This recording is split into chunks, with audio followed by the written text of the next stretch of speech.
여러분 안녕하세요. 데일리 딜라이트 ASMR입니다. 제가 사실은 며칠 전부터 녹음을 하고 싶었는데요. 요즘에 비가 너무 자주 와서 그런지 밖에 소음도 심하고 또 제가 녹음만 하려고 하면은 또 자꾸 소음도 들리고 그래서 자꾸 계속 신경 쓰여가지고 녹음을 계속 미뤘는데요. 오늘 드디어 아주 조용한 기회를 찾아서 이렇게 녹음을 하게 됐습니다. 요즘에 날씨가 정말 습하고 덥지 않아요? 그래서 제가 무서운 이야기 특집을 준비했어요. 저는 무서운 이야기나 공포 영화를 진짜 좋아하는데요.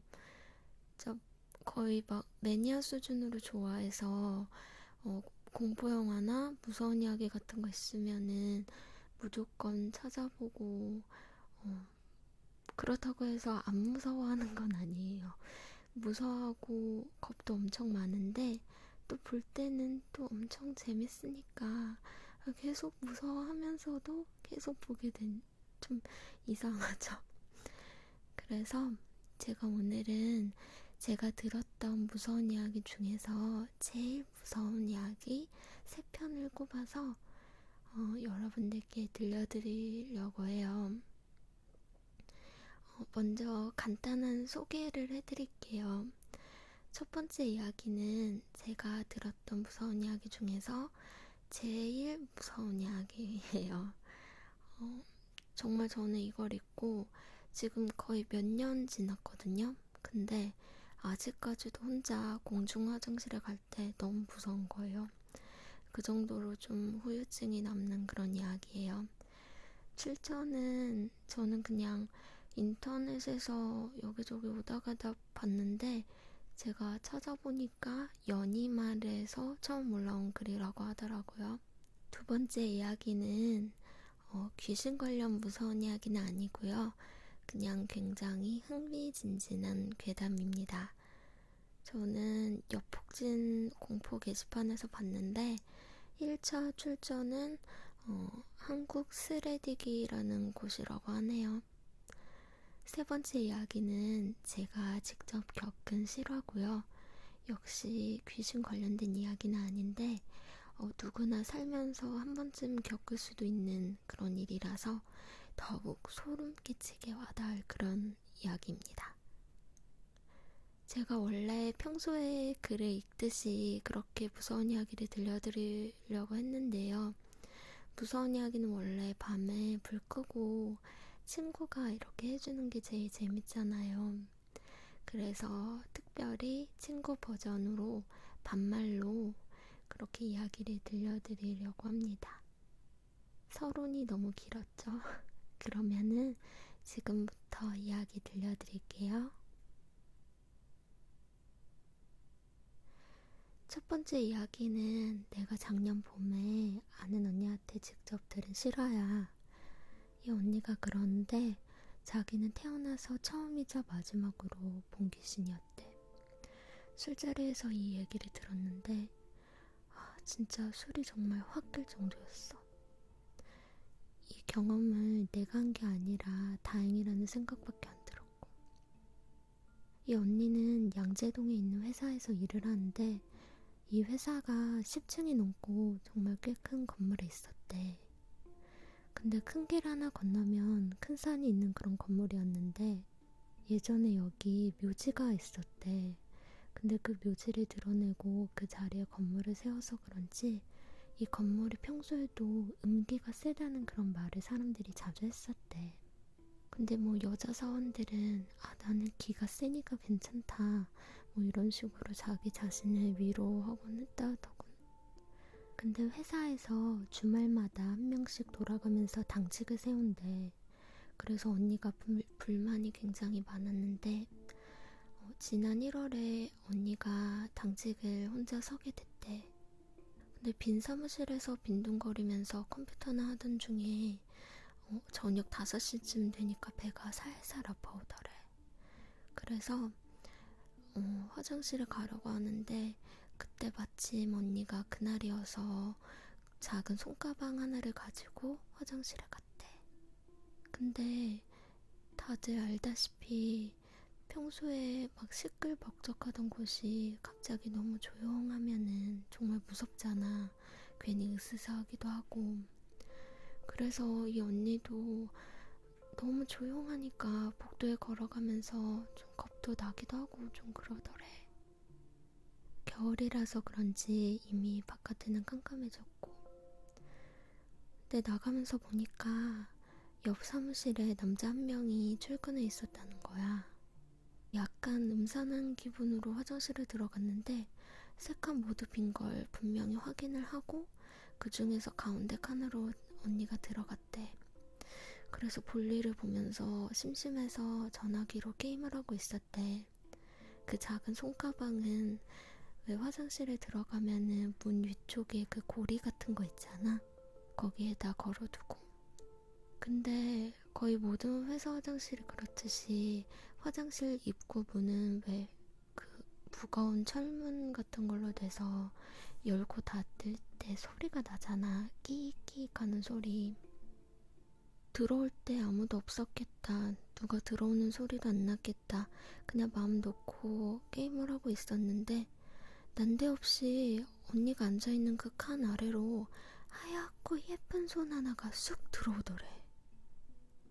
언니는 진짜 깜짝 놀라가지고 그 손을 딱 봤는데 그냥 자세히 보니까 평범한 여자 손 같더래. 근데 그 손이 더듬더듬 바닥을 훑으면서 뭔가를 찾고 있었대. 언니는 좀 당황을 했는데 그냥 처음 몇 초간은 그냥 누가 뭘 떨어뜨려서 손을 집어넣나 생각을 했대. 그래서 언니가 한숨을 돌리고 여기 사람 있는데요? 라고 소리를 질렀대. 근데 그 언니가 계속 그래도 뭔가 이상하더래. 왜냐하면은 들어오는 소리가 안 났을 뿐더러 이 손이 아무 말도 없이 그냥 점점 쑥쑥 안으로 들어오더래. 바닥 안으로.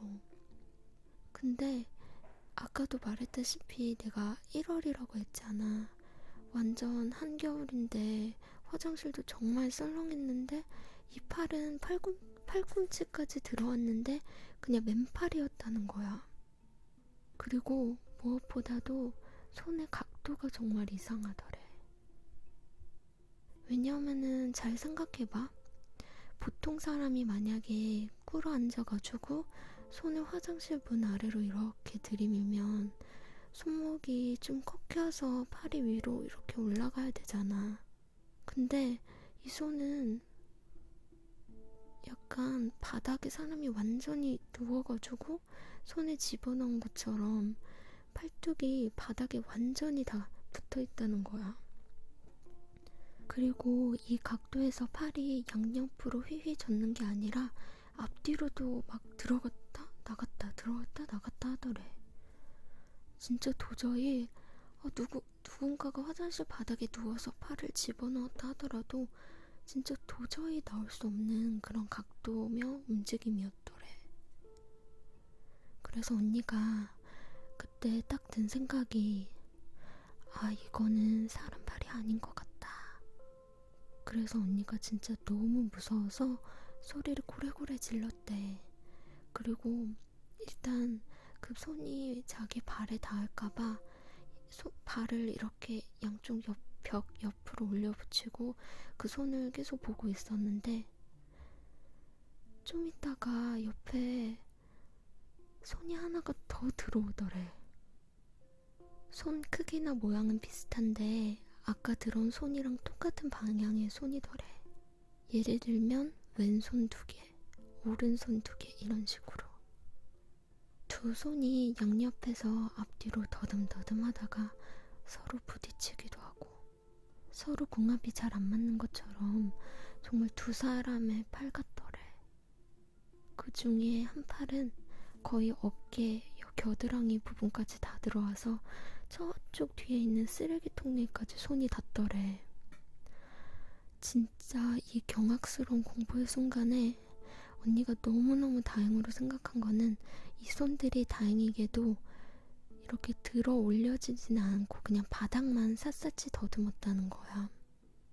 그래서 이 언니는 이 와중에 뭐 이렇게 뒷처리 하지도 못하고 그냥 두 다리는 옆에 이렇게 벽에 이렇게 올리고 소리를 계속 질렀대.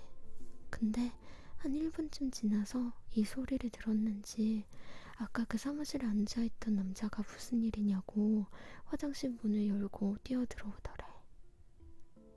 근데 이 순간 아까 그 바닥의 손들이 눈 깜짝할 사이에 싹 밖으로 빠져나가더니 이 1초도 안 되는 사이에 위로 쑥 올라와가지고 아까 걸어놓은 그 손가방을 움직이더래. 그래서 언니가 딱 쳐다보니까 이 손이 그 손가방을 아래로 뚝 떨어뜨리고 밖으로 사라지더래. 뛰어들어온 남자가 이 손가방 떨어지는 소리를 들은 거 외에는 자기는 아무것도 못 봤다고 하고, 언니는 정말 정신없이 소리를 질러서 목이 완전히 다 쉬고 그 자리에서 오바이트까지 해버렸대. 진짜 난리도 아니었대.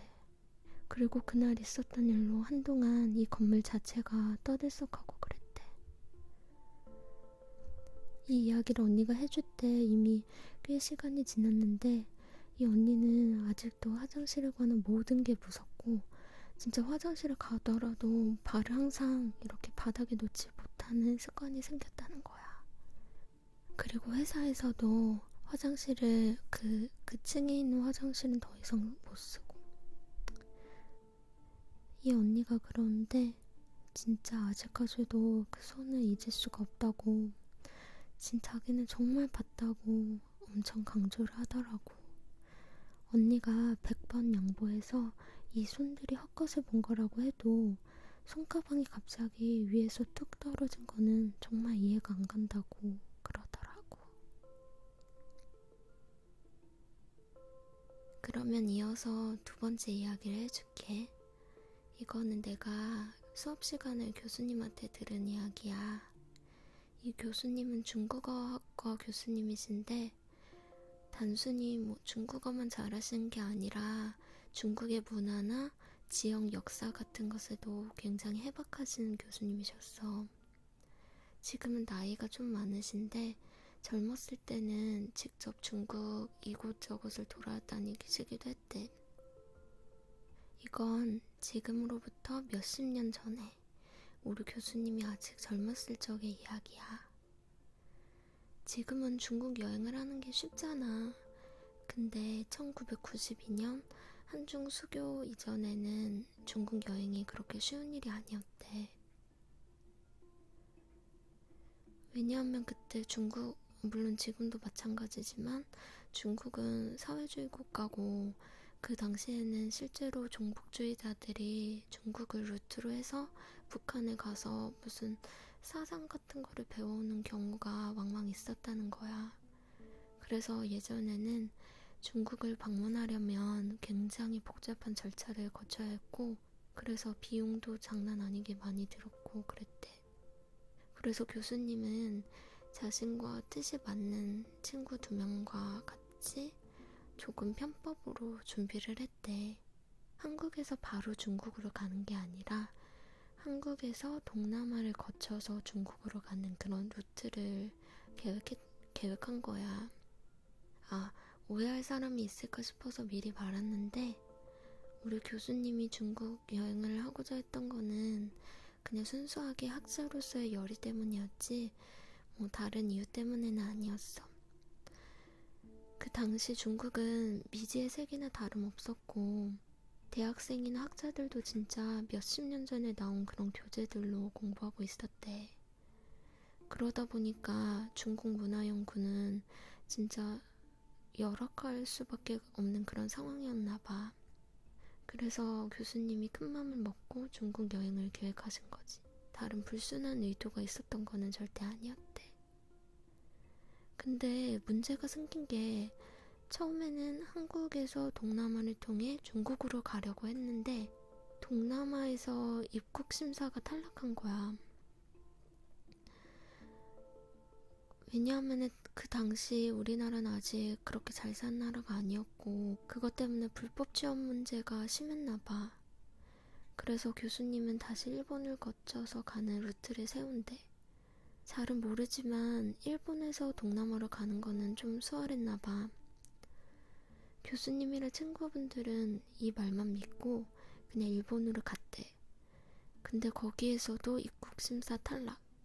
그래서 막 아이고 우린 다 망했다 이러고 있는데 제일 동포 한 분이 나랑 함께 가자고 제안을 했대.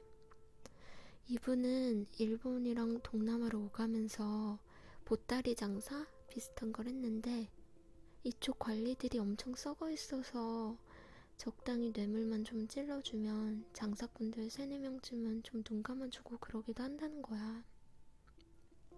이 말을 교수님이 혹해서 단방에 오케이 하면서 따라갔대. 사실 이것 말고는 방법이 또 없었대. 그래서 다행히 그 방법을 통해서 동남아까지는 무사히 도착을 했어. 그런데 무슨 일이 있었대. 그때 교수님이 역사적 사건을 다 설명해 주시면서 이야기를 해줬는데 지금은 기억이 안 난다 무슨 이야기인지. 그래서 아무튼 뭔 일이 있었대. 그래서 중국 입국이 또 힘들어졌나 봐.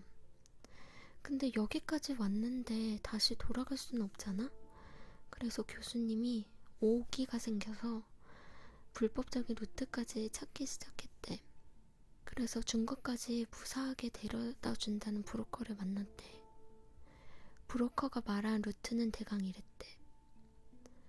우린 강을 통해서 밀림을 지난 다음에 중국 작은 마을에 도착할 것이다. 거기까지 데려다 주겠다. 거기가 무슨 지방이라고 했더라?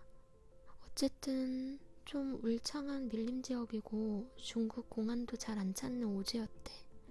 그래서 오가는 게 쉬울 거라고 하는 거야. 이렇게 교수님과 친구분들이 동남아에서 중국까지 미입국을 시도하게 되는데 브로커는 트럭이랑 지게차를 번갈아서 타고 갔는데 처음에는 자신의 일본의 가전제품 같은 것을 들고 가는 상인이라고 소개했대. 그때 중국은 외부 고가 사치품에 굉장히 민감했대. 근데 상류층들이 알게 모르게 이런 사치품을 사모은 것을 즐겼대. 그래서 이게 상당히 돈벌이가 된다고 했더라고. 그래서 교수님이랑 친구분들은 이 말만 믿고 따라갔고. 그런데 동행한 지 한 4일쯤 되었을 쯤에 정말 우연히 짐을 뒤지다가 이 사람이 뭘 밀수하는지 발견했대. 그건 다름 아닌 마약이었대. 일본의 전자제품을 밀수한다는 거는 순 뻥이었던 거지. 이쯤 되니까 점점 브로커랑 함께 있는 게 너무 불안해지기 시작했대. 다들 뭐 알다시피 중국은 정말 마약에 굉장히 민감한 나라잖아? 아편전쟁 이후로 마약은 정작 가지고만 있어도 외국인, 내국인 할 것 없이 그냥 다 사용이잖아. 그래서 교수님이랑 친구분들도 진짜 너무너무 불안해지기 시작했다는 거야. 잘못 걸리면 그냥 끌려가서 바로 사형인데 이 브로커라는 사람이 총도 가지고 있었거든? 근데 만약에 실수로 이상한 모습 보여줬다가는 입막음 하려고 자기 쏠지도 모르는 상황이잖아 지금. 그래서 일단 이 사람에게서 도망치자는 계획을 세웠대. 마침 밀림을 지나고 있었는데 사람도 잘 안 다녀서 어디 멀리 숨어버리면 못 쫓아올 거라고 생각했거든. 그래서 새벽에 자고 있을 틈을 봐서 그냥 앞도 안 보고 숲으로 도망쳤대. 그런데 이때 교수님이랑 친구분들이 살고자 하는 욕구가 진짜 너무 커가지고 앞만 보고 도망치다 보니까 길을 잊어버렸대. 농담이 아니라 진짜 정신을 차리고 보니까 오지의 숲 한복판이었던 거야. 이때 교수님이 한 드립을 쳤는데 부릅뜨니 숲이었어. 이렇게 교수님이 드립을 치셨대. 근데 그 당시 교수님은 다른 걸 생각할 겨를이 없어서 어떻게 해야지 길을 찾을 수 있을까 여기까지는 생각을 못한 거지. 아무튼 그냥 이렇게 숲에 숨어 있다가 왔던 길로 되돌아가면 될 거라고 생각했대. 근데 오지 밀림이 그렇게 쉬운 곳이 아니잖아. 그래서 헤매고 헤매다가 우연히 강을 발견했대. 강 근처에는 보통 마을 사람들이 몰려 사니까 일단 강을 좀 따라가 보자 하고는 무작정 강줄기만 따라서 갔대. 이 당시 교수님이랑 친구분들은 먹을 만한 게 전혀 없었대. 근데 다행히 근처가 밀림이니까 나무 열매라든지 물고기나 가재 같은 게 있어서 그럭저럭 배는 채울 수 있었대. 그런데 문제는 바로 물이었어. 중국은 물이 굉장히 좋지 않잖아? 황하강 들어봤지? 강 자체에 뿌옇게 흙먼지가 끼어있잖아. 그래서 물을 끓여 먹는 차 문화가 발달한 거래. 근데 일단 목이 마르니까 근처에 있는 강물을 마셨는데 이것 때문에 매일 설사에 시달렸대. 급기야 탈수까지 왔고. 밀림을 헤맨 지 한 3, 4일쯤 뒤에는 정말 죽기 일보 직전이었대. 그런데 운이 좋은 건지 강을 한참 따라가던 중에 저 멀리 아이들이 발가벗고 노는 게 보였대. 죽기 일보 직전에 사람을 만나니까 너무 반가운 거야. 그래서 어떻게든 도움을 청해야겠다 싶어서 막 달려갔는데 이 애들이 선생님이랑 친구분들을 보자마자 진짜 미친 듯이 도망을 간 거야. 그런데 이게 그냥 순간 놀라고 무서워서 도망치는 게 아니라 무슨 맹수나 산짐승 보고 놀라서 도망치는 것 같이 그렇게 미친 듯이 도망갔대. 근데 교수님이 여기서 이 애들을 놓치면 난 진짜 죽는다라는 생각이 들어서 이 뛰는 아이들을 보고 그냥 무작정 달려갔대. 물론 교수님이랑 친구분들은 탈수로 좀 힘이 없긴 했지만 어른이었고 애들을 앞지르는 것이 그렇게 어려운 일은 아니었대. 그래서 이 아이들을 막 쫓아갔는데 아이들이 갑자기 어디 벼랑 틈으로 숨은 거야. 그래서 그 벼랑 틈으로 따라가 보니까 거기에 아주 조그마한 촌락이 있었대.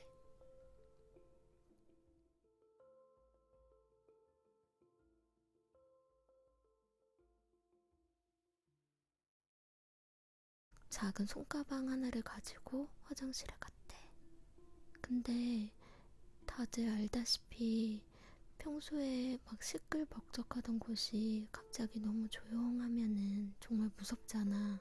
괜히 으스스하기도 하고. 그래서 이 언니도 너무 조용하니까 복도에 걸어가면서 좀 겁도 나기도 하고 좀 그러더래. 겨울이라서 그런지 이미 바깥에는 깜깜해졌고. 근데 나가면서 보니까 옆 사무실에 남자 한 명이 출근해 있었다는 거야. 약간 음산한 기분으로 화장실에 들어갔는데 세 칸 모두 빈 걸 분명히 확인을 하고 그 중에서 가운데 칸으로 언니가 들어갔대. 그래서 볼일을 보면서 심심해서 전화기로 게임을 하고 있었대. 그 작은 손가방은 왜 화장실에 들어가면은 문 위쪽에 그 고리 같은 거 있잖아. 거기에다 걸어두고. 근데 거의 모든 회사 화장실이 그렇듯이 화장실 입구 문은 왜 그 무거운 철문 같은 걸로 돼서 열고 닫을 때 소리가 나잖아. 끼익끼익 하는 소리. 들어올 때 아무도 없었겠다. 누가 들어오는 소리도 안 났겠다. 그냥 마음 놓고 게임을 하고 있었는데 난데없이 언니가 앉아있는 그 칸 아래로 하얗고 예쁜 손 하나가 쑥 들어오더래.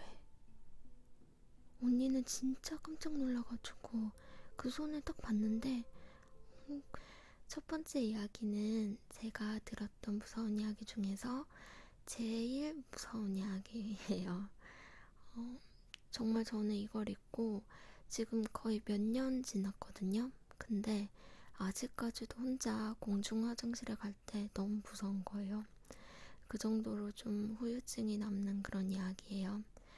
실전은 저는 그냥 인터넷에서 여기저기 오다 가다 봤는데 제가 찾아보니까 연희말에서 처음 올라온 글이라고 하더라고요. 두 번째 이야기는 귀신 관련 무서운 이야기는 아니고요. 그냥 굉장히 흥미진진한 괴담입니다. 저는 여폭진 공포 게시판에서 봤는데 1차 출전은 한국 스레디기라는 곳이라고 하네요. 세 번째 이야기는 제가 직접 겪은 실화고요. 역시 귀신 관련된 이야기는 아닌데 누구나 살면서 한 번쯤 겪을 수도 있는 그런 일이라서 더욱 소름 끼치게 와닿을 그런 이야기입니다. 제가 원래 평소에 글을 읽듯이 그렇게 무서운 이야기를 들려드리려고 했는데요. 무서운 이야기는 원래 밤에 불 끄고 친구가 이렇게 해주는 게 제일 재밌잖아요. 그래서 특별히 친구 버전으로 반말로 그렇게 이야기를 들려드리려고 합니다. 서론이 너무 길었죠? 그러면은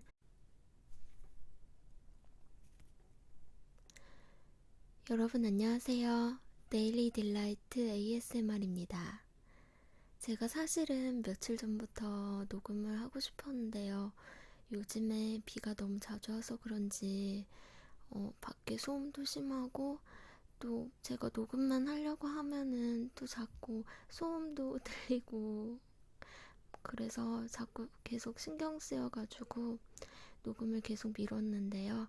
오늘 드디어 아주 조용한 기회를 찾아서 이렇게 녹음을 하게 됐습니다. 요즘에 날씨가 정말 습하고 덥지 않아요? 그래서 제가 무서운 이야기 특집을 준비했어요. 저는 무서운 이야기나 공포 영화를 진짜 좋아하는데요. 저 거의 막 매니아 수준으로 좋아해서 공포 영화나 무서운 이야기 같은 거 있으면은 무조건 찾아보고 그렇다고 해서 안 무서워하는 건 아니에요. 무서워하고 겁도 엄청 많은데 또 볼 때는 또 엄청 재밌으니까 계속 무서워하면서도 계속 보게 된 좀 이상하죠. 그래서 제가 오늘은 제가 들었던 무서운 이야기 중에서 제일 무서운 이야기 3편을 꼽아서 여러분들께 들려드리려고 해요. 먼저 간단한 소개를 해드릴게요. 그냥 자세히 보니까 평범한 여자 손 같더래. 근데 그 손이 더듬더듬 바닥을 훑으면서 뭔가를 찾고 있었대. 언니는 좀 당황을 했는데 근데 처음 몇 초간은 그냥 누가 뭘 떨어뜨려서 손을 집어넣나 생각을 했대. 그래서 언니가 한숨을 돌리고 여기 사람 있는데요? 라고 소리를 질렀대. 근데 그 언니가 계속 그래도 뭔가 이상하더래.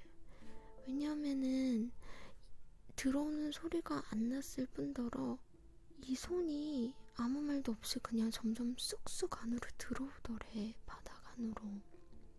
근데 아까도 말했다시피 내가 1월이라고 했잖아. 완전 한겨울인데 화장실도 정말 썰렁했는데 이 팔은 팔꿈치까지 들어왔는데 그냥 맨팔이었다는 거야. 그리고 무엇보다도 손의 각도가 정말 이상하더래. 왜냐하면은 잘 생각해봐. 보통 사람이 만약에 꿇어 앉아가지고 손을 화장실 문 아래로 이렇게 들이밀면 손목이 좀 꺾여서 팔이 위로 이렇게 올라가야 되잖아. 근데 이 손은 약간 바닥에 사람이 완전히 누워가지고 손에 집어넣은 것처럼 팔뚝이 바닥에 완전히 다 붙어 있다는 거야. 그리고 이 각도에서 팔이 양옆으로 휘휘 젓는 게 지금부터 이야기 들려드릴게요. 첫 번째 이야기는 내가 작년 봄에 아는 언니한테 직접 들은 실화야. 이 언니가 그러는데 자기는 태어나서 처음이자 마지막으로 본 귀신이었대. 술자리에서 이 얘기를 들었는데 진짜 술이 정말 확 깰 정도였어. 이 경험을 내가 한 게 아니라 다행이라는 생각밖에 안 들었고. 이 언니는 양재동에 있는 회사에서 일을 하는데 이 회사가 10층이 넘고 정말 꽤 큰 건물에 있었대. 근데 큰 길 하나 건너면 큰 산이 있는 그런 건물이었는데 예전에 여기 묘지가 있었대. 근데 그 묘지를 드러내고 그 자리에 건물을 세워서 그런지 이 건물이 평소에도 음기가 세다는 그런 말을 사람들이 자주 했었대. 근데 뭐 여자 사원들은 나는 기가 세니까 괜찮다 뭐 이런 식으로 자기 자신을 위로하곤 했다 하더군. 근데 회사에서 주말마다 한 명씩 돌아가면서 당직을 세운대. 그래서 언니가 불만이 굉장히 많았는데 지난 1월에 언니가 당직을 혼자 서게 됐대. 근데 빈 사무실에서 빈둥거리면서 컴퓨터나 하던 중에 저녁 5시쯤 되니까 배가 살살 아파오더래. 그래서 화장실에 가려고 하는데 그때 마침 언니가 그날이어서